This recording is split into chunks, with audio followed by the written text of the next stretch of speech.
Olá, uma ótima noite para você que acompanha a nossa programação. Está no ar mais uma edição daquele que é o melhor debate teológico da televisão brasileira. Começando mais um Vejam Só. Muito obrigado pelo seu carinho, pela sua audiência. Seja muito bem-vindo.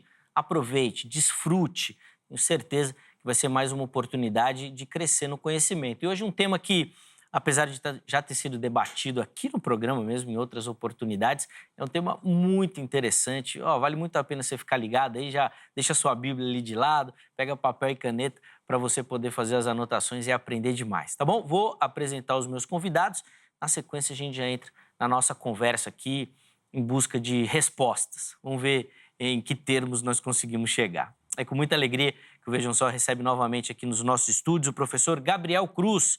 Ele que é da Escola Teológica Sola Escritura. Professor Gabriel, obrigado por aceitar o nosso convite. Uma ótima noite. Graça e paz, meu irmão. Graça e paz, Zeca, Reverendo Marcelo, nossos telespectadores. É uma honra retornar aqui à RIT, ao Vejam Só, para debatermos esse tema, de certa forma, interessante. Um tema que não está relacionado às questões salvíficas, mas, de certa forma, um tema muito abrangente, vale muito a pena o diálogo. Sem dúvida nenhuma, sem dúvida nenhuma. Muito interessante. Bom, antes da gente entrar nas discussões teológicas, vou pedir as informações da escola para quem nos assiste, tiver interesse de conhecer um pouquinho melhor o trabalho dos irmãos por lá. Por favor, professor. Perfeito. A Escola Teológica Sola Escritura é uma escola de cursos online voltado para teologia e também para a história da igreja. Todos aqueles que estiverem interessados em adquirir os nossos cursos, conhecer o nosso trabalho, entre em contato conosco por meio das redes sociais, tanto do Instagram, @Prof. Gabriel Cruz, e também do YouTube. Boa. Inclusive, enquanto o professor falava, os contatos que ele disponibilizou já apareceram aí para você, tá bom? Então, você pode acessá-los para pegar outras informações sobre a escola. Agora, se você não anotou, passou rápido, vai lá no nosso perfil oficial do Instagram, que nós vamos deixar tudo salvo lá para você também, tá bom? @programa Vejam Só. E nós temos também o privilégio de receber nessa noite, ele que é um amigo do programa, o pastor Marcelo Oliveira, ministro da Igreja Assembleia de Deus, do Ministério do Belém. Pastor Marcelo, graça e paz, uma alegria recebê-lo. Seja muito bem-vindo novamente ao Vejam Só, meu irmão. Querido Zeca, que alegria, graça e paz, boa noite, a todos os nossos telespectadores, ao professor Gabriel Cruz, que seja um tempo muito especial. Amém. E que o nome do Senhor seja exaltado aqui nesse programa, esse programa que dispensa comentários, da relevância, do brilhantismo e de ser aí um negócio fora do comum para todo o Brasil e o mundo, gratuitamente, não é? Sim, sim. A palavra de Deus está sendo ensinada. Muito obrigado pela oportunidade de voltar aqui, Angélica e toda a produção do Vejam Só. Alegria nossa, meu irmão, recebê-lo. Hoje eu não vou prolongar muito a nossa conversa, porque da última vez que o irmão veio, ficaram falando que eu fiquei só batendo papo com você e o programa não teve nada. Sempre assim, Ficar sempre só assim. conversando, o Zeca fica puxando o saco do Marcelo e não sei o quê. Ainda bem que tem alguém aqui ao meu lado. Mas, Marcelo, via de regra, sempre que você vem, você está do lado que a maioria pensa também. É verdade. Então você sempre está muito bem acompanhado Muito com obrigado. o nosso público. Marcelo, vamos aproveitar, Opa. falar um pouquinho dos seus livros. Nós estamos aqui com 2 dos muitos que o irmão já publicou, mas eu vou pedir rapidinho para o irmão falar para o nosso telespectador o que ele vai encontrar aqui nesse material, por favor. Obrigado. Os mistérios da língua hebraica. Você sabe da minha paixão pelo Lashon HaKodesh, a língua santa. Escrevi esse livro, tem o prefácio aí do Dr. Vailate, onde eu descrevo algumas pérolas do hebraico bíblico, Zeca. Por exemplo, por que Deus só permitiu ser revelado nas Sagradas Escrituras as 3 filhas de Jó? Numa cultura altamente patriarcal, nós não temos o nome de um rapaz, não é? Porque nos nomes das filhas de Jó, Yemima, Keren, Rapuk e Ketziá, estão revelados o seu passado de dor e o seu futuro glorioso. Por exemplo, Yemima vem de Yom, que significa novo dia. Deus estava falando, ô Jó, o novo dia nascerá. Ketziá, que é cássia, é uma árvore que tinha que ser retalhada, a sua casca, até descer uma fragrância alaranjada, que era perfume. Deus estava dizendo, Jó, essa árvore era a sua vida. Sua vida foi retalhada, foi cortada, mas a sua vida servirá de inspiração para muita gente. E querem a PUC, querem a chifre, não é? O chifre é torto Então Deus estava dizendo, Jó, a sua vida foi entortada. Mas esse mesmo chifre, Zeca, era colocado azeite para consagrar reis, profetas e sacerdotes. Então revelamos várias belezas, né, da cultura hebraica, por exemplo, as 4 palavras hebraicas para o perdão de Deus, né? Uma é kafar, da onde vem o Yom Kippur. E é interessante que kafar vem da letra kaf. E kaf em hebraico é palma da mão. Olha que riqueza é o hebraico bíblico. Quando você coloca a palma das suas mãos sobre os seus olhos, você não vê nada. Então é isso que Deus faz com os nossos pecados. Então eu mostro a beleza do texto original hebraico em vários capítulos, uma obra que vai enriquecer muito a sua vida. Muito bom. E eu tenho o outro aqui, esse particularmente eu gosto bastante, dessa série, na verdade, né? Nomes de Deus, esse daqui no Salmo 23, mas o Marcelo tem outros aí falando sobre os nomes de Deus também na Bíblia. Bem rapidinho, Marcelo, pra gente aqui, por favor. Bom, este é um livro inédito, Zeca. Em que sentido? Nós temos muitos livros sobre o Salmo 23, comentários, devocionais. Agora, eu escrevi esse livro para mostrar a riqueza dos nomes de Deus no Salmo 23. A partir do texto original do Salmo 23, eu cataloguei 12 nomes de Deus, né? Fiz até uma live com o Luiz Saião, está lá no meu perfil, você pode assistir gratuitamente, Marcelo Hebraísta. Então, 12 nomes de Deus no texto original do Salmo 23. Quero deixar 2. No verso 1, Adonai Rui Lo Ersá. O Senhor é meu pastor e ele não faltará. Não é que não faltam as coisas, é o pastor que não falta. Agora, você sabe, Zeca, você estudou teologia no Mackenzie, que o hebraico é uma língua consonantal. Então, a palavra Rui tem o radical Raá, né? Resh, Ain e Ain. E o que é Raá em hebraico? Que é a raiz de Roi, que é pastor. É amigo íntimo.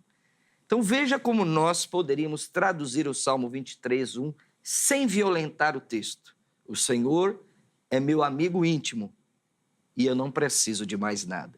Então, tem mais aí 11 nomes, eu falei um. Sim. Você vai encontrar nesse livro inédito 12 nomes de Deus no Salmo 23.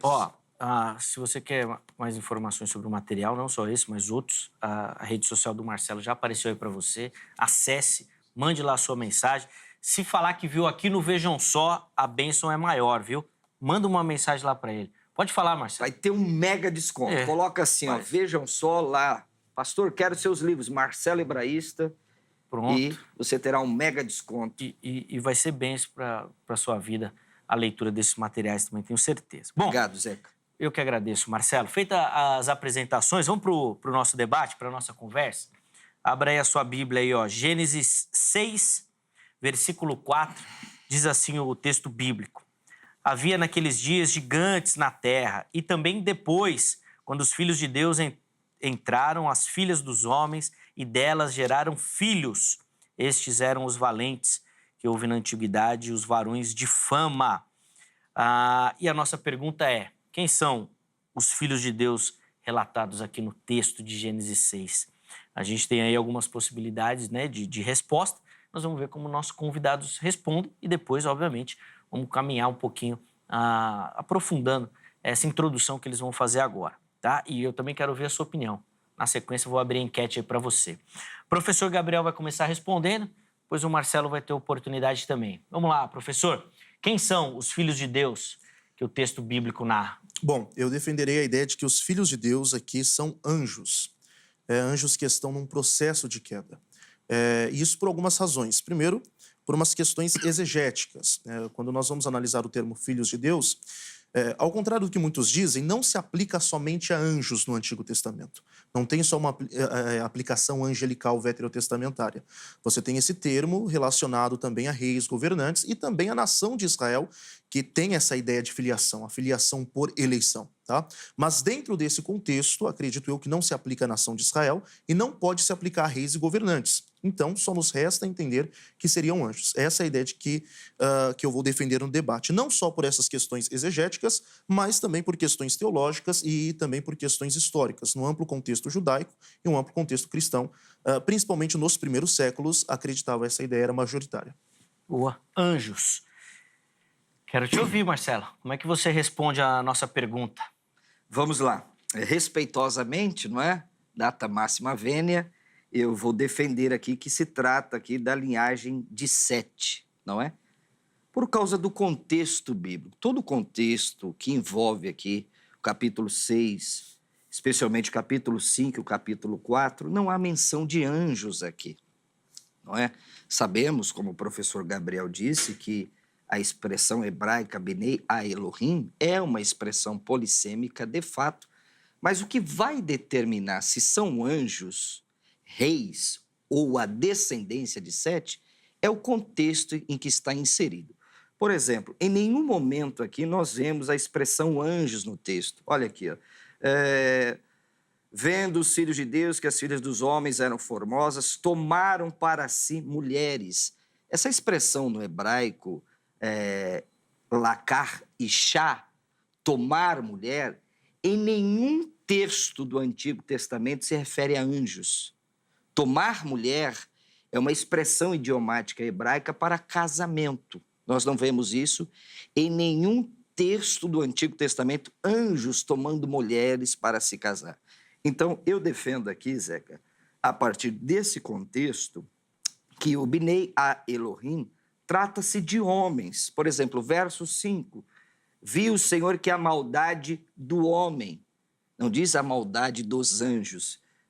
Verso de número 6, então se arrependeu o Senhor de ter feito o homem. Então, todo o contexto de Gênesis, capítulo 6, verso 7, farei desaparecer da face da terra o homem que criei. Então, o que determina aqui se serão anjos ou a descendência de Sete é o contexto próximo, não é?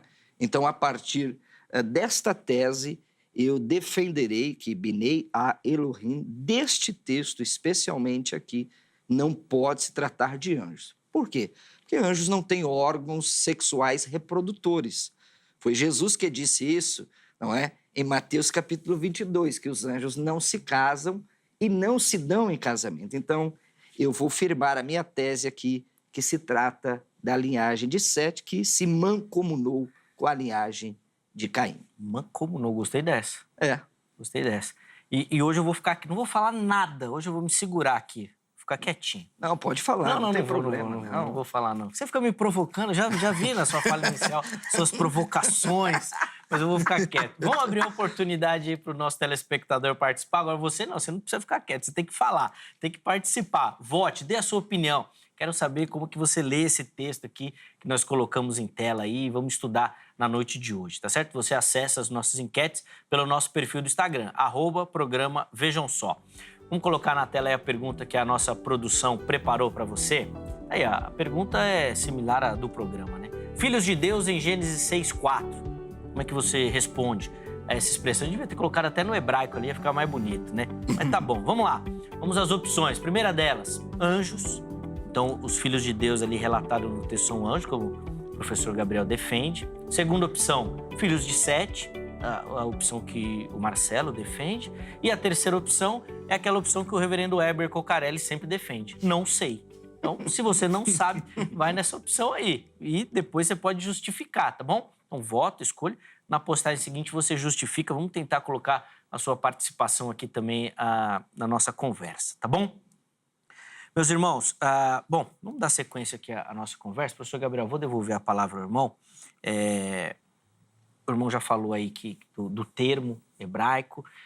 Eu acho que talvez possa ser o primeiro ponto a ser explorado. Sim, ok. Já que o Marcelo, na introdução, disse que pelo contexto próximo é impossível aplicar anjos ali. Eu gostaria que o irmão desenvolvesse um pouquinho como é que o irmão faz para traduzir, né, essa expressão por anjos. Por favor. É interessante nós entendermos que quando nós falamos de contexto bíblico, sempre é importante nós ressaltarmos a pluralidade disso. Não existe um único contexto. Há um contexto amplo, um contexto imediato, há um contexto histórico, há um contexto cultural. Então, nós temos contextos como um todo para a interpretação bíblica, né? E quando nós vamos analisar os contextos em si, nós vamos entender que, por mais que são citados ali homens constantemente, nós não vemos nesse contexto sendo desenvolvida uma certa linhagem de Sete como piedosa. Até mesmo porque, em questões teológicas, a ideia ali do autor em Gênesis é mostrar que toda a raça humana era da natureza adâmica, pecaminosa, caída e está inserida dentro do contexto ali de depravação total. Tá? Mas é importante ressaltar aqui que essa questão de Gênesis capítulo 6, versículo 4, tem consigo ainda outras interpretações. Conforme nós vamos entender, pode se aplicar a alguns entendem ser anjos caídos, anjos bons, outros até semideuses, alguns veem como basicamente uma expressão de um livro para dar explicações relacionadas à mitologia, outros veem como homens proeminentes. Quando nós vamos analisar o contexto como um todo, principalmente o contexto bíblico, né, repito a ideia da pluralidade dos contextos, a queda dos anjos, a qual nós cremos, se encaixa perfeitamente ali por conta de textos neotestamentários que nós temos, claro, que possivelmente, se der tempo, nós vamos tratar desses textos também. Mas ainda falando acerca do Novo Testamento, e já respondendo aqui o texto citado pelo reverendo Marcelo, em Mateus capítulo de número 22, Jesus ali não tem a intenção em salientar a natureza dos anjos. Entende? A ideia ali é mostrar como será a nossa vida pós-ressurreição. E, principalmente, analisando o contexto cultural, dando uma resposta aos saduceus, que tinham um pensamento totalmente incrédulo acerca dos anjos. Então, naquela resposta ali, Jesus não tem a ideia de esmiuçar sobre a natureza dos anjos ou fazer uma teologia bíblica, né, da angelologia. Não, a ideia ali é mostrar basicamente como será a vida do homem pós-ressurreição, a qual não terá consigo a lei do livre-ato, que está sendo tratada ali, e também mostrando assim para os saduceus que há anjos e há céus, coisas que os saduceus não acreditavam consigo. Né? Conforme nós vamos analisar aqui, o texto em Gênesis capítulo de número 6, versículo de número 4, está totalmente relacionado com o texto em Jó capítulo de número 1, versículo de número 6, e em Jó capítulo de número 2, versículo de número 1 também, aonde a expressão ali também são filhos de Deus e se aplica a anjos. Tá? Então eu vejo que por mais que o contexto imediato faça referência a homens, a ideia do autor ali no livro do Gênesis é mostrar que toda a natureza humana está caída. Bom, Marcelo, vou devolver a palavra ao irmão. O irmão apelou para uma regra hermenêutica muito conhecida, né, que é a interpretação, né, do termo vem pelo contexto próximo. O Gabriel apelou a outra regra hermenêutica muito famosa, que você não pode esquecer o contexto completo das escrituras também. Ele é inteligente, ele é inteligente. E a escritura não vai se contradizer. Então, ele foi lá buscar, inclusive não citou, mas depois nós vamos abrir aqui para textos do Novo Testamento, que explicariam melhor essa passagem. E ele também correu para interpretações da mesma expressão lá no livro de Jó. Ele citou duas. Isso. Mas não são... Não sei nem se tem mais, ou se são duas em Jó e uma em Salmos, né? Isso, exatamente. Isso, né? Tem uma outra passagem também que o termo também é traduzido por anjos. Quero ouvir suas contribuições, Bom, Marcelo. eu queria já começar a provocar o professor Gabriel, não é? Veja só, eu não sei se o Gabriel estudou como a Septuaginta traduziu esse texto de Gênesis 6 e como traduziu Jó. Olha só, a Septuaginta, que é a versão grega dos 70, dos eruditos judeus, traduziu esse texto aqui como ruióis, tuteu, os filhos de Deus, em Gênesis 6. Mas a mesma Septuaginta, em Jó 1,6, em Jó 2,1 e em Jó 38,7, traduziu como ruiói, angelói, tuteu. Eu quero perguntar ao professor Gabriel por que houve essa mudança. Ora, por que não traduziu, então, Gênesis 6, não é? 6,2, aqui em Gênesis 6,2, na versão da Septuaginta, que foram eruditos judeus. Não foi qualquer tipo de pessoa que traduziu. Aqui traduziu normalmente, ruiói, tuteu, não é? Os filhos de Deus. Só que o mesmo texto, que é a mesma palavra no hebraico, Binei Elohim, eles traduziram por anjos. Ora, não pode terem uma tradução em que, se os filhos de Deus aqui são anjos e lá também são, por que a Septuaginta traduziu diferente? É por isso que o contexto aqui cultural, o contexto remoto, é fundamental para uma boa exegese bíblica. Porque o professor Gabriel, aqui, com muito respeito a ele, vai ter que buscar em outros textos para fundamentar aqui. Porque aqui não tem como anjos possuírem mulheres. Ele vai depender do livro de Enoque, que é um livro apócrifo, não é? Essa ideia só está no livro de Enoque, que também é um absurdo. Porque sabe o que diz o livro de Enoque, no capítulo 6? Que os anjos desceram, aproximadamente 200, 300 anjos, sobre a liderança de Semaías, vai depender aí da tradução, ou Semaja, possuiu, escute isso, Zeca, e nasceram os nefilins com 3.000 côvados. Escute isso. Dessa relação, pensa num anjo superpotente. Pensa no anjo de uma capacidade genética fora do comum. Os filhos que nasceram, esses gigantes, se nós substituirmos 3.000 côvados, que são 45, 50 centímetros, nós vamos ter um ser de 1.500 metros de altura. Isso é uma aberração. Isso é uma mitologia. Eu não sei se você defende isso, não é? Eu estou vendo você balançando assim para mim, eu vou começar também a provocar você, como eu conheço você, né? Você está assim, né? Então, com muito respeito ao professor Gabriel, que é um músico que tem se destacado, é meu amigo particular, não é? É defender algo surreal. É dar aqui, professor Gabriel, um salto decacarpado. É fazer aqui algo que é inédito. Ele vai ter que depender, se ele defender que são anjos aqui, porque eu já vou dar a pergunta para ele. Primeiro eu quero saber para mim quem são esses gigantes aqui, se é do cruzamento desses anjos com as mulheres. Se os nefilins, na sua opinião, é o cruzamento desses anjos com essas mulheres. E também deixar essa pergunta, por que a Septuaginta, já que está tratando da mesma expressão, em Gênesis 6, diz Roi, Ruioi, Tuteu, os filhos de Deus. E no texto que ele citou, que eu não discordo em nenhum momento, de Jó 1,6, de Jó 2,1 e de Jó 38,7, traduziu como Roi, Ruioi, Angeloi, Tuteu.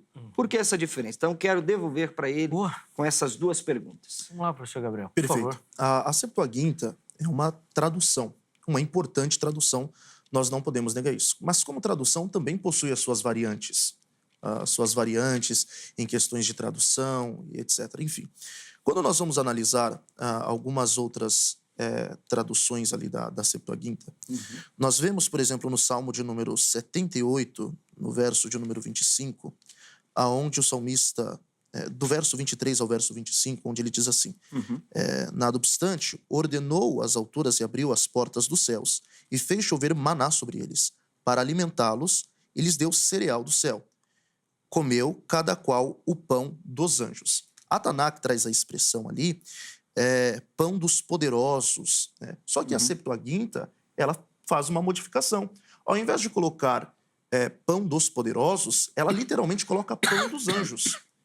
Então você percebe que os tradutores, e aqui não sei lhe dizer o porquê, eles fazem essas modificações no texto. Isso não significa, claro, que está dando um outro sentido, basicamente. Ao meu ver, como eu disse, a Septuaginta é só uma tradução, por mais que importante, não deixa de ser uma tradução. Tá? Explicando ali a questão dos gigantes, eu defendo a ideia de que esses gigantes também poderiam ser os próprios anjos, visto que a expressão gigantes ali, o próprio autor bíblico, coloca a ideia de valentes. E esses valentes estão, de certa forma, ligados a figuras demonológicas. No entanto, que o próprio Jesus associa a Satanás à figura de um valente. No entanto, que o próprio Jesus associa a figura dos demônios, por exemplo, possuindo uma pessoa, à figura de um valente. Então, há essa possibilidade. Em outra variante desse texto de Gênesis capítulo 6, versículo 4, onde vai fazer referência ao gigante, dá a entender a ideia de que eles também poderiam se tornar gigantes. Entende? A ideia de que esses gigantes também são os filhos de Deus, só que agora já totalmente com o caráter e a natureza deturpada. Tá? Quando nós vamos analisar o que o pastor Marcelo disse a respeito dos filhos de Deus, ali como um todo, é interessante nós entendermos essa questão de filiação, né? Quando nós vamos analisar a Bíblia como um todo, nós temos Deus em si tendo filhos de criação, e aqui nós poderíamos citar os anjos. Nós temos filhos de formação, no caso o homem foi formado por Deus.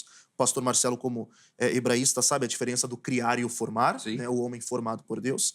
Deus tem filhos de eleição, a nação de Israel. Oséias capítulo 11, versículo 1. Do Egito chamei meu filho. Em Êxodo capítulo 4, Deus chama Israel de meu primogênito.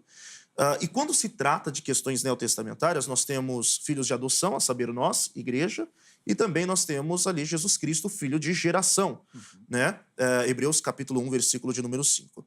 E quando nós vamos entender esse termo, por mais que a Septuaginta traz diferente, esse termo que aqui aparece em Gênesis capítulo 6, versículo 4, não pode se aplicar a filhos de formação, não pode se aplicar a filhos de adoção, não pode se aplicar a filhos de eleição, e também não pode se aplicar a reis e governantes, até então. Ao meu ver, só se aplica somente aos anjos. Por mais que nós temos essa variação na Septuaginta, se aplica somente aos anjos. Não sei se eu entendi até, Gabriel, mas pelo que eu percebi da fala dele, Marcelo, o termo ali seria alguma coisa distintiva. Se ele quisesse falar de homens, falaria homens. Não sei se é esse o caminho, Exato, Gabriel. porque esse mesmo termo aparece em Gênesis capítulo 11, versículo de número 5. O pastor Marcelo defende que as filhas dos homens ali seria a linhagem de Caim. Isso. Então eles foram destruídos no dilúvio? Não, A linhagem de Caim? Essa pergunta é para o senhor. Por quê? Se o senhor defende que aqui são anjos e o juízo de Deus é para o dilúvio, e a Bíblia diz que somente a família de Noé escapou, como é que o senhor explica aparecer lá em Números capítulo 13, lá os gigantes? Então, Como é que você explica isso? como eu disse... Você não me respondeu. Você escapou habilmente, dizendo aqui que os nefilins podem ser gigantes. Não, eu acho anjos. Não, Sim. eu não disse que os nefilins, eles são frutos de uma geração. Eles não foram procriados. Né? Eles não foram procriados. Não acredito nessa procriação Podem dos ser anjos. os próprios anjos. Né? Exatamente. Então, mas Entende? os Há essa anjos possibilidade. coabitaram com as mulheres, é isso? Correto. E aí? Isso o texto não dá a entender, por exemplo, que eles procriaram. Não? Não. Tomaram? É a tese que você está defendendo aqui. Não, mas tomaram não é gerar filhos.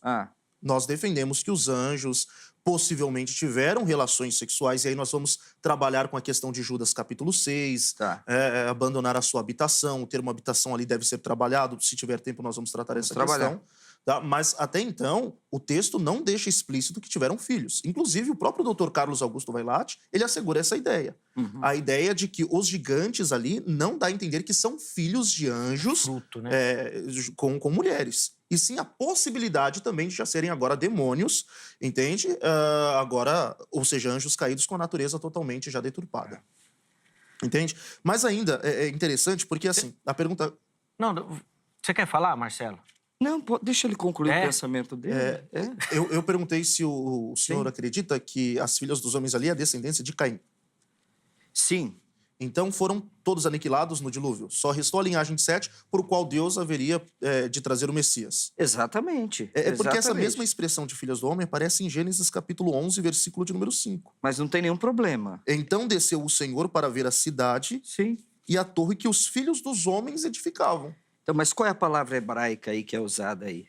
É a mesma de Gênesis capítulo 6, versículo 4, para filhas dos homens. A diferença é que troca. Lá é filhas no feminino, aqui é filhos. Então, como é que eu defendo isso? É impossível não ter uma descendência de Caim, porque na descendência de Caim, Zeca, não menciona mulheres. Agora, como essa descendência ela conseguiu chegar? Ora, a ausência de evidência não significa evidência da ausência. Eu sabia que ele ia pegar esse texto, não é? Assim como Lucas também quase não faz menção a uma mulher. E como aqueles homens foram gerando? Do nada. Pegando sêmen no alto e gerando? Então, não é porque a Bíblia não menciona algo explícito, até porque o texto de Gênesis, as Toledotes, nós temos 11 gerações no livro de Gênesis, 11, chamada no hebraico de Toledote. Não é porque a Bíblia não menciona explicitamente, é que não há. E por que eu digo que é aqui a linhagem de Sete? Porque toda a linhagem de Sete faz menção à pessoa nascer e morrer. Por exemplo, posso pegar vários aqui. E Enoque viveu 65 anos e gerou Matusalém. Andou Enoque com Deus e depois que gerou Matusalém, viveu 300 anos e teve filhos e filhas. Agora, na linhagem de Caim, você não vê nem nascimento e nem morte. Ora, como é que uma linhagem não tem nascimento e não tem morte? Porque o propósito do escritor do Gênesis não é ficar-se atento aos detalhes. Então, não é porque menciona lá é que elas foram preservadas ou não. Porque nós sabemos pela Bíblia que foi preservada somente a família de Noé, que é a família da aliança, que é a família que anda com Deus. Então, por essa perspectiva, é que eu estou defendendo aqui que não pode ser anjos. Porque se o juízo de Deus, o Mabul, em hebraico, o dilúvio, o juízo de Deus veio sobre a humanidade, então onde estão os anjos? Eles escaparam? Onde eles ficaram? Eles voltaram para o céu? Como é que foi isso? Como é que se explica isso? Se eles desceram, onde que eles estão? Em que lugar que eles estão? Por favor. Posso passar a pergunta Sim. para o Gabriel? Imagina que até era o caminho que o irmão já ia seguir, já tinha citado aí Sim, sim. o texto de Judas aí, por favor. Mas ainda trabalhando essa questão de filhos dos homens, ela também é ampla no Antigo Testamento. Sim. Ela aparece cerca de 161 vezes, 61 ocorrências, né? Aparece filhos do homem, no plural, em Ezequiel, capítulo de número 31, versículo de número 14. É interessante que esse texto ao qual se tem em Gênesis dá a entender também homens perversos. Gênesis 11. Gênesis 11, 5, entende? Dá a entender também homens perversos, ou seja, quando nós vamos entender ali a questão da linhagem de Caim, a qual ele mesmo disse, que a linhagem de Caim não cita mulheres, então ele mesmo já entra em contradição com o que ele acredita, que ali a filhas dos homens seria a linhagem de Caim. A ideia do Gênesis não é mostrar uma linhagem piedosa de Sete ou uma linhagem caída. A ideia do autor do livro de Gênesis é mostrar que toda a humanidade pecou e estão inseridos dentro do contexto de depravação total. Mas falando do termo filhos dos homens, como eu estava dizendo, você tem alguns sentidos positivos dessa palavra no Salmo de número 80, verso de número 17, e Isaías 56, verso de número 2. Essa expressão também não pode se aplicar somente a pessoas más, a pessoas ímpias, até mesmo porque quando nós vamos analisar os profetas, Ezequiel foi chamado de filho do homem. Em Daniel também aparece a expressão para um ser piedoso. E o próprio Jesus se nomenclaturou dessa forma. Ou seja, a expressão filhos dos homens não se aplica a pessoas caídas somente. Entende? É interessante nós analisarmos, como o reverendo Marcelo disse, a questão do dilúvio. Sim, a questão do dilúvio foi um juízo para a humanidade, para os homens. Mas também, em textos das epístolas de Pedro e em Judas, há juízo também para os anjos. E a questão que eu quero entender aqui, pastor Marcelo, onde o senhor encaixa uma possível queda dos anjos, se não em Gênesis, capítulo de número 6? Bom, vamos lá. Você foi lá para Judas, capítulo 6? Isso. Não é? Judas, capítulo 6. Então, vamos lá para Judas, capítulo 6. Oi? Versículo 6. Desculpa. É capítulo único, né? Exatamente. Então, os irmãos vão ficar procurando esse Judas, capítulo 6 aí. Só se for na cabeça do Marcelo, né? Esses homens estão me confundindo. Então, vamos lá. Deixa eu achar aqui.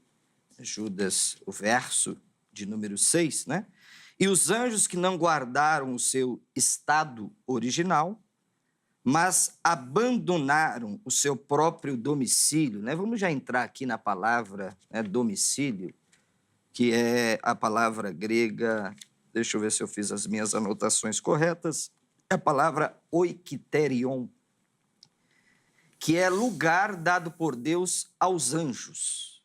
Não é? Os grandes exegetas do mundo não querem dizer aqui que quando eles deixaram o seu domicílio, não é que eles deixaram o seu corpo espiritual e se revestiram de um corpo carnal. Não, para manter relações com as mulheres. Isso é híbrido demais, é fantasmagórico demais dizer que anjos, né? Porque é uma pergunta que depois preciso falar ao Gabriel, quando é que foi que Deus criou esses anjos reprodutores? Ou quando eles transmutaram? Será que um ser humano tem o poder de se transmutar? Porque Jesus disse, aliás, Hebreus capítulo 1, diz que os anjos são espíritos ministradores. Quer dizer, um espírito agora tem um órgão sexual? É bem complicado isso, né? dizer que um anjo tem um órgão reprodutor masculino. Então, quando a Bíblia diz aqui, Zeca, né, você que é fã desse texto aqui, não é, de Judas, verso de número 6, né, eu te conheço de muitos outros debates, não é? Não está falando dos anjos aqui, deixaram um corpo espiritual e vieram para um corpo carnal para ter relações com as mulheres. Deixaram o lugar que Deus estabeleceu para eles, que é o céu. É a morada de Deus. Então, usar esse texto aqui de Judas 6, que em nenhum momento faz referência ao texto de Gênesis capítulo 6, não é? Eu queria que o professor Gabriel me explicasse aqui, porque eu também tentei encaixar Judas 6 aqui, não é? Com o texto de Gênesis 6. É bem complicado isso, não é? Mas abandonaram o seu próprio domicílio, têm guardado sobre trevas em algemas eternas para o juízo daquele grande dia. E aí ele vai explicar como Sodoma e Gomorra e as cidades circunvizinhas que, havendo-se entregado à prostituição, como aqueles quem? Rutós aqui no grego. Sim. O que Judas está fazendo aqui é um intervalo. Esse rutós aqui não está se referindo aos anjos do verso 6. Não está. Está se referindo ao verso de número 4. Sim, os falsos mestres. Né? Exatamente. Ele está fazendo como se fosse um intervalo, depois eu posso explicar isso aqui para não ficar, né, assenhoreando da palavra, que eu quero ouvir o professor Gabriel. Então, domicílio aqui não é que eles transmutaram, eles deixaram o seu corpo espiritual, transmutaram. É complicado achar isso aqui no texto. Eles deixaram o céu, não é? E vieram para cá. E o pecado de Sodoma e Gomorra não foi anjos possuírem mulheres, foi homem com homem. Então, defender aqui que esse texto está linkado com Gênesis capítulo 6, eu acho, com todo respeito, bem complicado. Esse Rutós aí quase abalou a amizade do César e do Elias, sei, hein? Mas é uma palavra importante aqui, esse pronome demonstrativo. O Gabriel deve ter assistido o debate, ele sabe. Vamos lá, Gabriel, fala aí agora. Esse termo, vamos lá, em Judas, o texto diz assim, não, em Judas, Judas 6, capítulo único, versículo 6. E aos anjos que não guardaram o seu principado, a ideia de autoridade, né? Que não guardaram a sua autoridade, mas deixaram a sua própria habitação. O termo a qual você citou aqui no grego é qual, reverendo Marcelo? Oikterion, não é isso? Exato. Aqui nós temos um rapax legômeno. Isso. A outra única referência que nós temos é em 2 Coríntios, capítulo 5. E quando nós vamos para 2 Coríntios, capítulo de número 5, o versículo de número 2, o texto diz assim: e por isso também gememos, desejando ser revestidos da nossa habitação, que é do céu. O texto não diz no céu. O texto não tem a ideia de mostrar que o céu será a nossa habitação. A ideia é mostrar que nós seremos revestidos de uma habitação que vem do céu. Paulo está mostrando aqui a trajetória do cristão. Esse texto, inclusive, é excelente para quebrar aqueles que acreditam no sono da alma, né? Isso. Porque no versículo de número 8 ele diz assim: mas temos confiança e desejamos antes deixar este corpo para habitar com o Senhor. A palavra a qual aparece aqui tem a mesma raiz de Judas, capítulo único, verso de número 6. A ideia de habitação. Ou seja, se Paulo faz referência a essa habitação, a uma habitação a qual nós vamos receber do céu no sentido de um corpo glorificado, porque na teologia paulina essa habitação é o mesmo corpo a qual nós haveremos de receber, a qual ele cita em 1 Coríntios capítulo de número 15, nós devemos entender que o nosso caminho é deixar este corpo, passarmos por um processo de incorruptibilização, glorificação, herdar algo mais excelente. A ideia de Judas, no capítulo único, verso de número 6 de sua epístola, é o processo inverso. Essa é a ideia. Mas será mesmo que é da natureza dos anjos? Mas aí é que está o pecado. O pecado é agir contra a própria natureza. Entende? E quando nós vamos analisar as manifestações angélicas, principalmente as questões teofânicas, nós temos os anjos tendo corpo. E ali não é a ideia só de aparecer como homem, porque em Gênesis, capítulo de número 18, Abraão vê 3, certo? Um deles é o Senhor, e Abraão reconhece como o próprio Senhor, mas Abraão limpa os pés dele. Abraão prepara a água para limpar os pés dele, como costume daquela época. Então, peraí, eles têm corpo e ainda se sujam. Abraão prepara comida para eles. Eles comem, têm corpo e ainda comem. O texto ainda diz que eles se assentam com Abraão. Entende?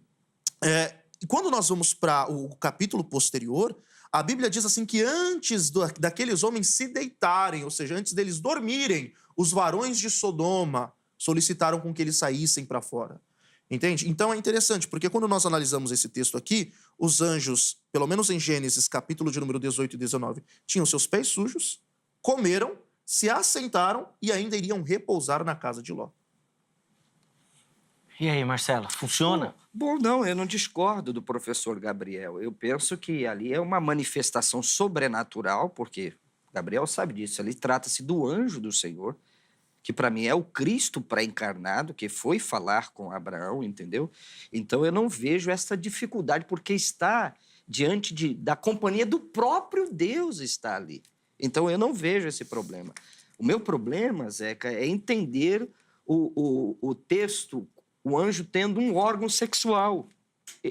Se eles são incorpóreos, como Hebreus, capítulo 1, não é?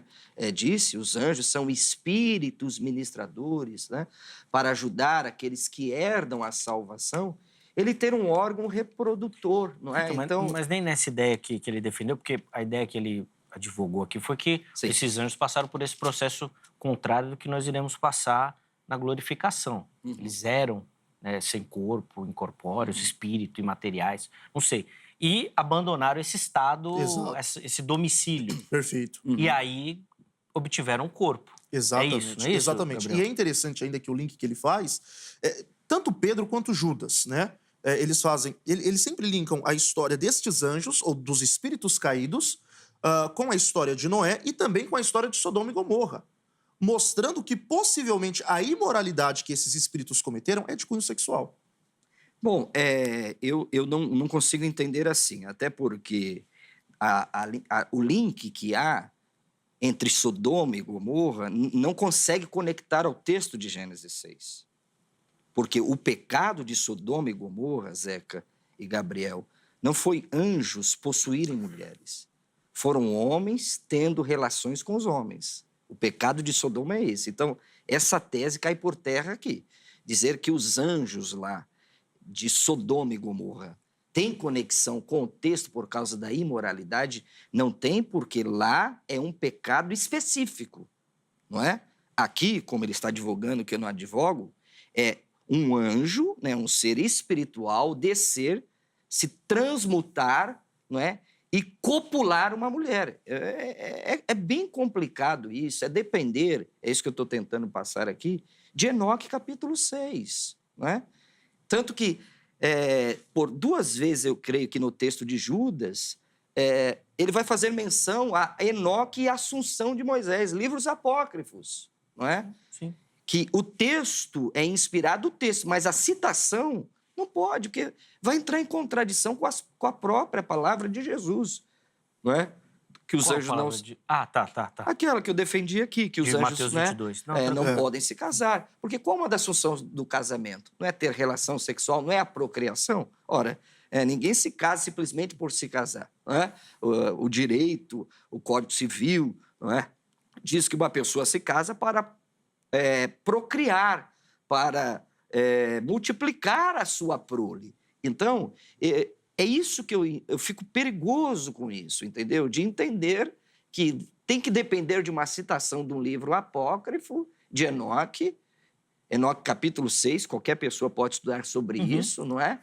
E os anjos copularam essas mulheres e tiveram seres híbridos, né? De quase 1.500 metros de altura, segundo o livro de Enoque. Então, para mim, esse texto aqui de Judas, como eu expliquei, e você até brincou aí, né, do pronome aí, que deu uma briga, mas é verdade mesmo. Quando esse pronome aqui é usado, né, quando ele vai fazer menção, como Sodoma e Gomorra, e as cidades circunvizinhas, que, havendo-se entregue à prostituição, está vendo que ele está delimitando o escopo aqui? Ele está delimitando Sodoma e Gomorra. E depois, seguindo após outra carne, né, que acho que ele vai usar, outra carne aqui é diferente do padrão original. Não é que os anjos... Não sei porque você está dando risada. É que é diferente do padrão original. Vai, não, tô quieto. É? Desculpa. Era para você estar debatendo aqui comigo, você sabe disso, né? Não era. Então, não era. aqui não é que os anjos vieram sobre outra carne. O contexto aqui é Sodoma e Gomorra. É dos homens que substituíram o padrão original de Deus e pecaram deliberadamente.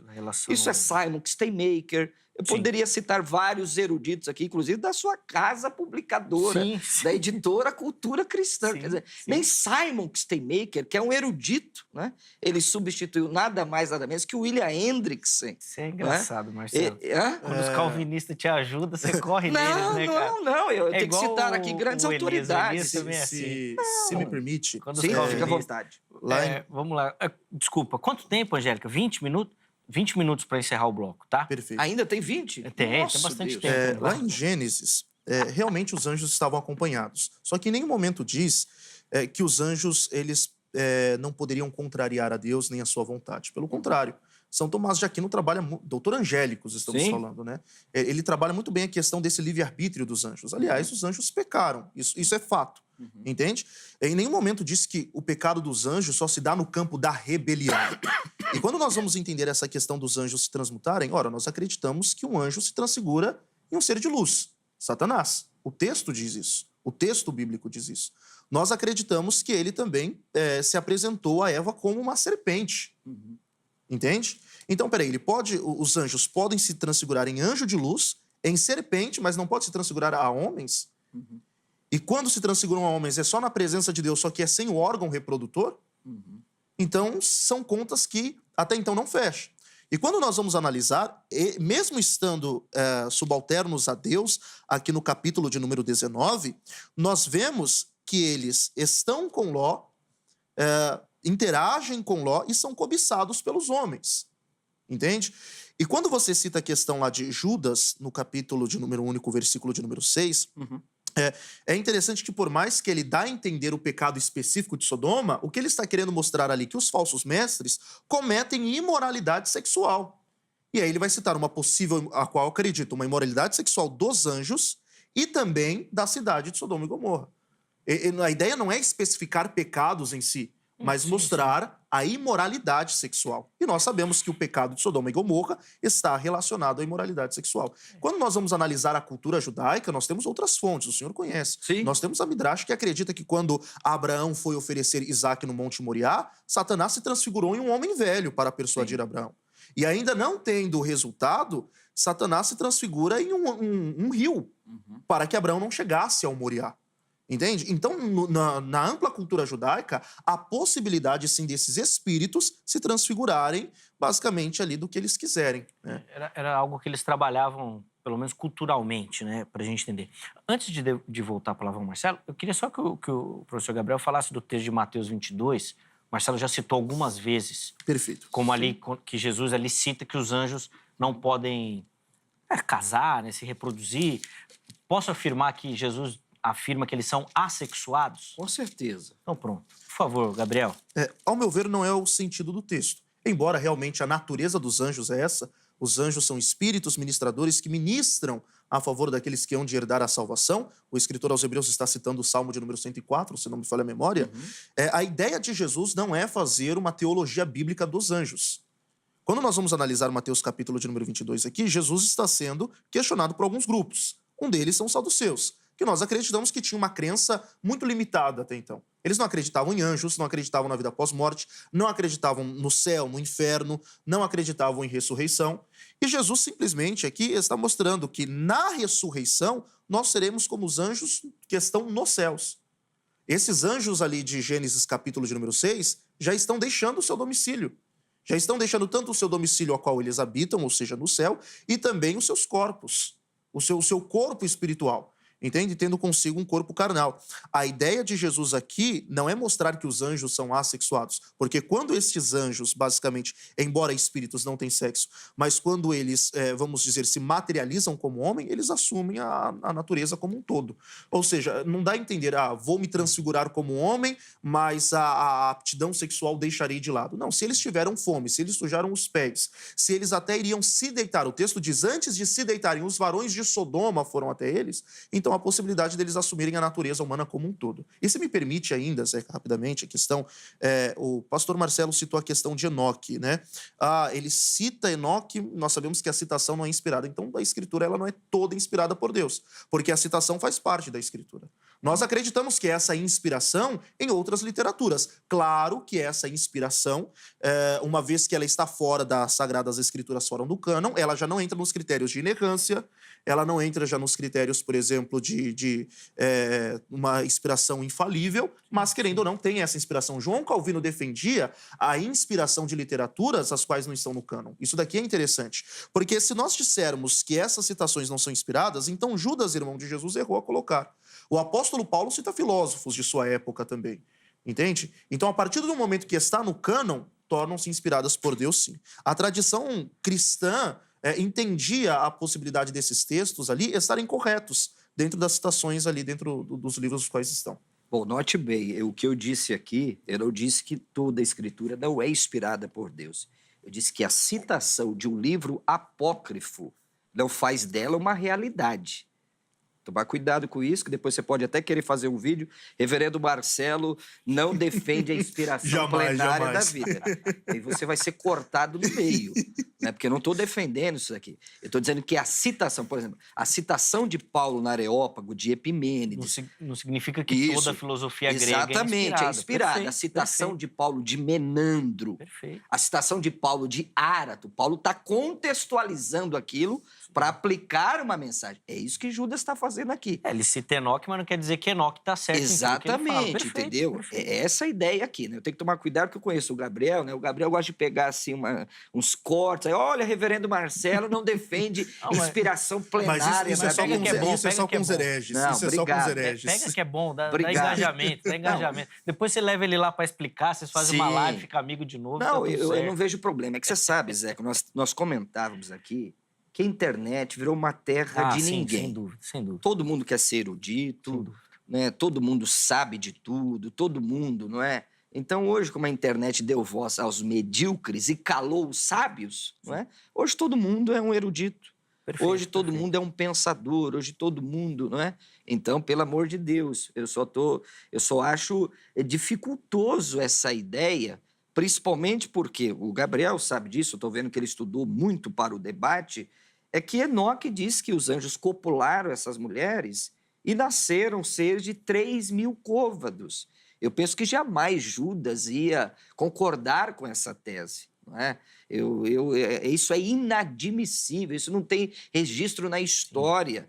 Não, mas, para ser justo, o Gabriel não defendeu que eles tiveram filhos. Não defende essa ideia. E não defendo todas as informações do livro. É porque se ele defender, acabou a tese dele. Ele tem que defender só que copularam, entendeu? E ele é inteligente, sim, que os anjos estão no texto. Sim, é o que ele defende.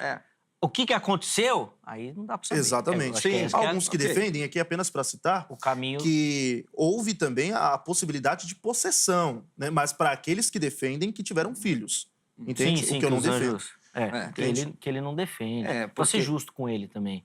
Assim como nós estamos sendo justos com você. Ai. Esse apresentador é uma bênção de Deus. Então, eu tenho dificuldade, respeitando aqui muito... Pastor Marcelo, se me permite, esses anjos eles estão em cadeia, certo? De Judas 6? Certo. Os de Pedro também? Certo. E quem são esses que estão soltos? Bom, eu penso que esses que estão aqui presos, que não é objeto do nosso debate, sim. São parte daqueles que caíram. Então, uma parte Deus aprisionou, outra parte Deus permitiu que agissem no mundo. Porque, por exemplo, olha aqui o que diz Apocalipse, capítulo de número 9. Não é objeto do nosso debate, mas eu vou responder você. Olha aqui. Apocalipse, capítulo 9, fala de outros demônios. Porque se isso aqui não for demônio, sim. Eu não acho que você vai defender que nem o César, né? Porque o César defendeu que isso aqui são gafanhotos, literalmente. Bom, o quinto anjo tocou a trombeta, viu uma estrela caída do céu e foi-lhe dada a chave do poço do abismo. E abriu o poço do abismo, subiu a fumaça como uma grande fornalha, e com a fumaça que saiu do poço, escureceu-se o sol e o ar. Também da fumaça saíram gafanhotos para a terra, e foi-lhe dado poder como quem tem escorpiões da terra. Ora, defender que esses gafanhotos aqui, Zeca, são literais, pelo amor de Deus, gente. Pelo amor de Deus. Por né? quê? Uma leitura literal do texto. Agora você tá, né, na leitura literal do texto? Não, o reformado sempre lê literal. Quem aplica a simbologia. Não é a verdade? É interessante porque, assim, nós temos alguns termos de prisões diferentes, né? Pedro vai usar ali outro rapax legômeno, que é tártaro, que ele pega emprestado da mitologia grega. Sim. Então você percebe que há prisões específicas para anjos que possivelmente tiveram pecados específicos. Sim. Entende? Isso daqui é interessante nós tratarmos. Mas era um lugar conhecido dos demônios. Que era um lugar conhecido dos demônios. Sim, mas não tem só lá, porque o grande problema, o Gadareno fala do abismo é o Tártaro. No entanto, que ele não quer ir para o abismo. Então, mas abismo é o Tártaro? Não, então, mas aí é que está. Por que é que Deus coloca em prisões separadas? Porque nós temos anjos aprisionados próximos ao rio Eufrates, no livro do Apocalipse. Exatamente. Nós temos anjos aprisionados no Tártaro e anjos aprisionados em cadeias eternas. Esses anjos do Eufrates é o mesmo desse aqui, desse pessoal que você está defendendo? Então, possivelmente não. É por isso que eu acredito na ideia de uma outra baixa dos anjos. O senhor com certeza defende a ideia de que anjos caíram ali numa possível rebelião de Satanás. Sim. Uma única vez. Eu não consigo. Você defende duas quedas angelicais? Há essa possibilidade dentro do texto. Há essa possibilidade. Porque você tem juízos específicos para esses anjos, entende? Você tem cadeias diferentes. E você não encontra um texto bíblico dizendo, olha, uma parte dos anjos vai atuar e a outra parte dos anjos serão aprisionadas. Entende? É interessante. E outra parte dos anjos será julgada, por exemplo, pelos homens. Sim. Lá em 1 Coríntios capítulo 6, versículo 2, diz isso, que nós haveremos de julgar os anjos. Entende?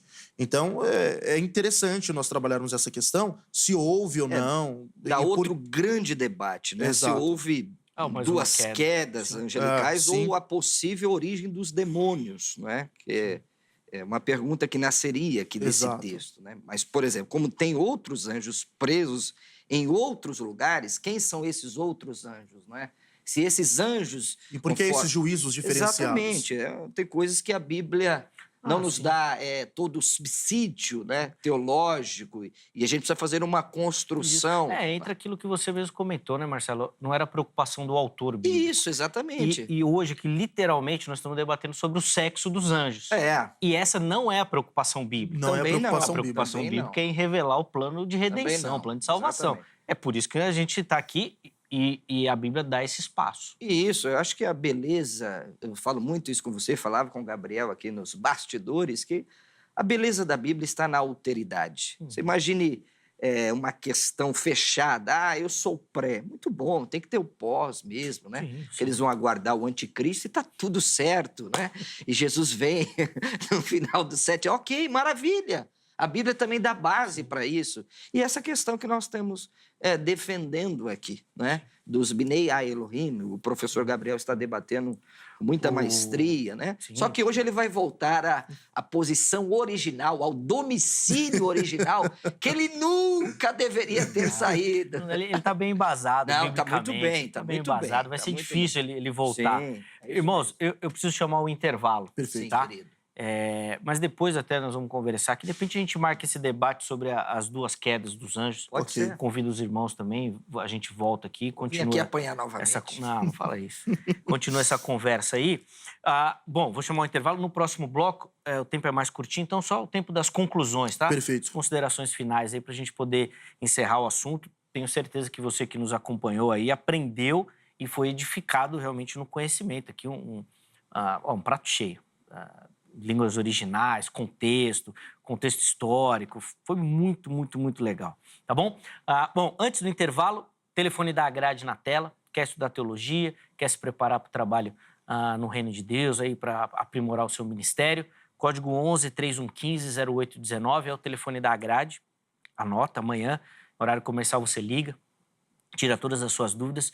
Tenho certeza que você vai se encaixar em algum formato, modelo oferecido pela grade, inclusive pegar ali algumas aulas com o reverendo Heber Cocarelli também. Ó, vai ser benção. Então procura pela grade. Vou deixar aqui também para você as redes sociais da HIT. Vem conhecer a nossa programação, o nosso conteúdo. Tem uma variedade de programações preparadas, pensadas para você e para toda a sua família, tá bom? Então, dá uma folga pro seu controle remoto. Você que fica ali no sofá, zapeando o dia inteiro. Põe lá na HIT que você vai curtir demais a nossa programação, tá bom? Intervalo rápido, Vejam Só vai, mas na sequência nós já estaremos de volta.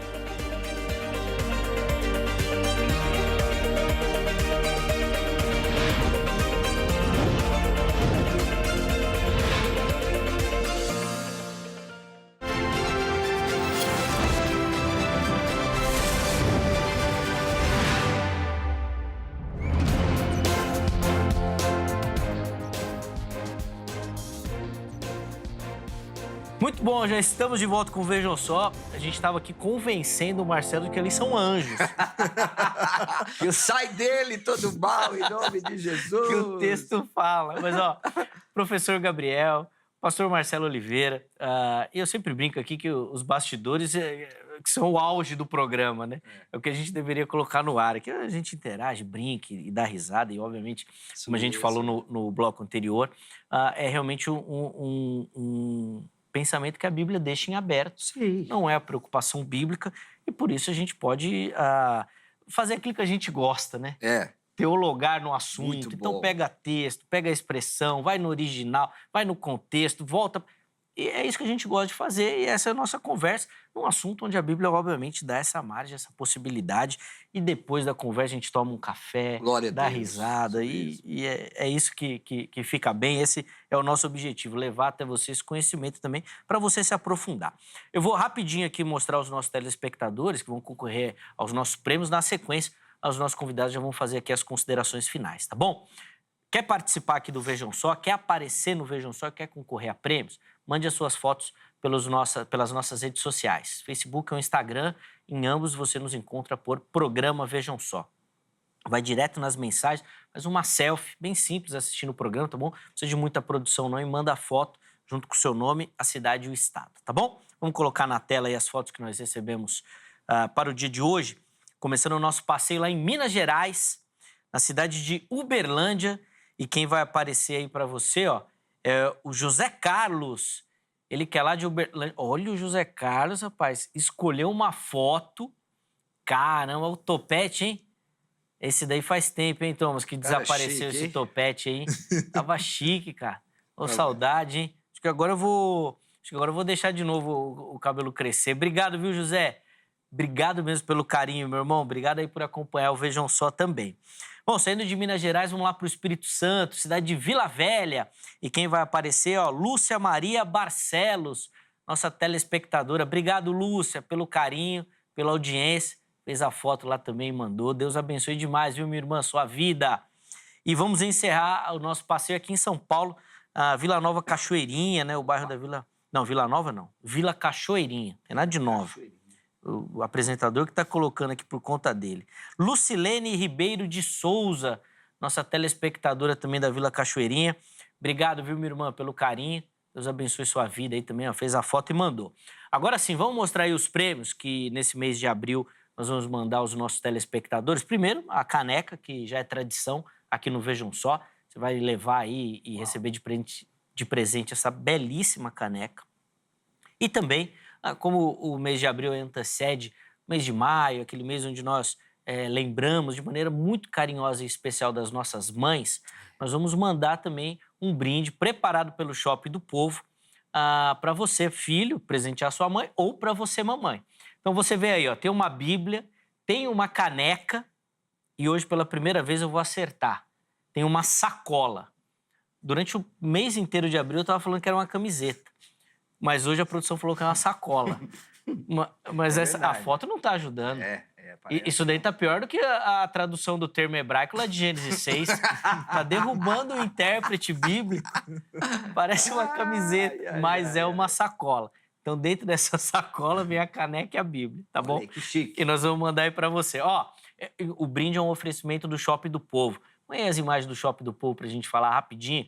Se você quer, bíblias, livros, materiais didáticos e outros materiais também, procure pelo Shopping do Povo, Avenida São João, 816, aqui no centro, é o endereço da loja física, em frente à Igreja Internacional da Graça de Deus. Agora, se você quer e não pode vir, mas quer acessar o catálogo, conhecer os produtos, spovo.com.br é o site, ou pelo telefone, código 11 95854 3232 é o WhatsApp do Shopping do Povo. Manda lá a sua mensagem, você vai ser prontamente e rapidamente atendido, tá bom? Meus irmãos, infelizmente nosso tempo vai acabando. 3 minutos para cada um para as considerações finais, conclusões. Neste bloco, o pastor Marcelo inicia. Sou eu, amado? É? Tá bom. Você quer ficar com a última fala? Não, quem manda é o senhor. Muito obrigado pelo Então carinho. você começa, o Gabriel termina, então. Mas, sem provocações vocês dois, hein? Não, é a última fala. Não quero provocação aqui. Muito obrigado pelo seu carinho, ao Vejam Só. Obrigado, professor Gabriel, pelo debate em alto nível. Está de parabéns, viu? Que Deus te abençoe. Bom, eu advoguei aqui, né, que a expressão Bnei Elohim, no contexto de Gênesis 6, é a linhagem piedosa de Sete, não é? Não há ali referência a anjos. Todo o contexto fala do juízo de Deus sobre o homem, da transitoriedade do homem. O meu espírito não contenderá para sempre com o homem, não é? Fiz questão de abordar aqui a Septuaginta. Sim, é uma tradução, mas é uma tradução de altíssimo nível, de eruditos judeus, não foram helênicos ou outras pessoas que traduziram, onde eles fazem uma distinção muito sui generis, muito singular, não é? Onde, do texto de Gênesis, ele diz Roi, Ruioi, Tuteu, os filhos de Deus, e no livro de Iov, que o professor Gabriel citou aqui, os filhos de Deus em Jó 1,6, 2,1 e 38,7, eles traduziram como Roi, Ruioi, Angeloi, Tuteu, né? Os anjos de Deus ali. Então, essa pequena diferença. E aqui, para dar a palavra aqui ao querido professor Gabriel, eu fundamento a minha tese, acho que por essa você não esperava, Zeca, e também o professor Gabriel não, deixei aqui a carta na manga, em Lucas, professor, capítulo 3, dos versos 37 e 38, diz assim, Lameque, filho de Matusalém, Matusalém, filho de Enoque, Enoque, filho de Jared, este de Maalalel, filho de Cainã, Cainã, filho de Enos, Enos, filho de Sete, este filho de Adão, e este filho de Deus. Não diz aqui que o anjo é o filho de Deus. Está dizendo aqui, Sete, que era filho de Adão, e esse que era filho de Deus. Portanto, consubstancio, afirmo que os filhos de Deus é a linhagem piedosa de Sete. Muito obrigado. Obrigado, Marcelo. Eu que agradeço o carinho do irmão, como sempre. Se você quiser entrar em contato, conhecer um pouquinho melhor do ministério do Marcelo também, falar dos livros que nós já mostramos, ou fazer um convite para o Marcelo ministrar um estudo, uma palestra, convidá-lo para uma aula, a rede social dele está à sua disposição lá no nosso perfil oficial do Instagram. Chega lá no @programa Vejam Só para você acessar também, tá bom? Fala dele, Marcelo Hebraísta. Quase que eu não falei aqui hoje. Apareceu tô aí triste. Apareceu Marcelo o tempo Hebraísta. inteiro. Você tá demais, Marcelo. Obrigado de novo pelo carinho. Deus abençoe. Gabriel, 3 minutos aí para suas conclusões finais. Perfeito. E para você ter, não sei se vai querer, né, desatar essa bomba relógio que você deixou aí lá de Lucas. Apesar que essa daí é fácil. Eu confesso que eu já esperava ela. Tava aí, sim, já esperava planejado. Ela, inclusive né? como argumento final. Já tava planejado. Já esperava ela, mas a minha palavra de gratidão, quero tributar a Deus toda a honra e toda a glória. Louvo a Deus pela vida do reverendo Marcelo. Que honra. Tem quase todos os livros dele. Obrigado. São bons livros, é uma referência. Obrigado. Zeca, muito obrigado mais uma vez. A Rit, a toda a equipe aqui. Eu com 14 anos de idade já assistia. Hoje com 26 retorno como debatedor e eu louvo a Deus por isso. Parabéns. Tá? Mas continuarei defendendo que os anjos, os filhos de Deus realmente são anjos. Quando nós vamos entender ali a questão do contexto, já nesta minha fala final, a ideia da genealogia ali em Gênesis é linkar uma história na outra. História de Adão, genealogia, história de Noé. História de Noé, genealogia, história de Abraão. A ideia da genealogia é linkar e marcar essa narrativa histórica. Quando nós vamos analisar, a ideia ali não é linkar uma linhagem piedosa. Tá. Por mais que o contexto refere-se a homens, vai mostrar que o juízo deles é o dilúvio. Mas o contexto amplo da Bíblia mostra um juízo para os anjos. Tanto anjos como homens, no caso, recebem o juízo. O texto em Gênesis só não especifica isso, porque não é a ideia do autor, né? Em primeiro momento. O contexto não dá a intenção de elencar duas linhagens, mas a ideia de colocá-los todos dentro da depravação total. Deus não está condenando aqui um julgo desigual de uma linhagem piedosa, porque senão teria que haver um juízo para Esaú, porque também Esaú assim faz posteriormente no livro do Gênesis. E acredito que aqui é o melhor texto para nós entendermos uma queda dos anjos ou até mesmo uma possível segunda queda dos anjos. A minha fala de conclusão é que, em Mateus capítulo de número 22, Jesus não dá a entender, ou pelo menos não é a intenção de Jesus, fazer uma análise da natureza dos anjos, mas sim como será o nosso estado no céu. Obrigado, professor Gabriel, pelo carinho. Obrigado por aceitar o nosso convite. Depois nós vamos tentar organizar esse outro debate. E quando o irmão falou da literatura do Marcelo, que aprendeu muito com ele, achei que você ia falar assim, né? Aprendi com o mestre e agora vou superá-lo. Já está me superando com essa idade tão jovem aí. O aluno Parabéns. Ultrapassando o mestre. É isso Obrigado, mesmo. Gabriel, muito pelo carinho. Eu que agradeço. Aprendeu aos pés dos grandes. Não vou citar aqui o professor dele aqui, mas já me bateram aqui, já que ele foi lá na fonte lá. E tá demais. Ó, quero agradecer demais. Não, tem que colocar enquete, Mas pelo menos na enquete eu ganhei, né? Porque tá difícil, viu? Não comportei, Marcelo? Comportou. O pessoal fica falando que eu tomo partido, hoje eu fiquei quieto. Hoje você foi um gentleman. Fiquei aqui na minha, que me controlei. Isso é o seu perfil, de pessoas nobres, só esperamos atitudes nobres. Às vezes dá umas vontadezinhas de dar uns pitacos. Põe na tela aí o resultado da nossa enquete, vamos lá? Os filhos de Deus em Gênesis 6:4. Primeira opção, vamos lá. Anjos, 25% dos votos em anjos. Vai aumentar esse número. Segunda opção, 59%. Pelo menos na enquete eu consegui ganhar. Não sei se ganhei no debate aqui, né? E não sei, 16%. Pode ser que esses 16 dê uma virada aí, de repente mude.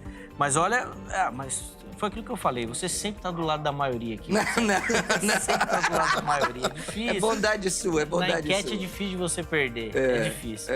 Mas quero agradecer a todo mundo que votou aí e acho que dá pra gente afirmar que é o pensamento majoritário. Sim, de que não são anjos. Mas você viu aí que existe a possibilidade de ter uma linha interpretativa para isso também.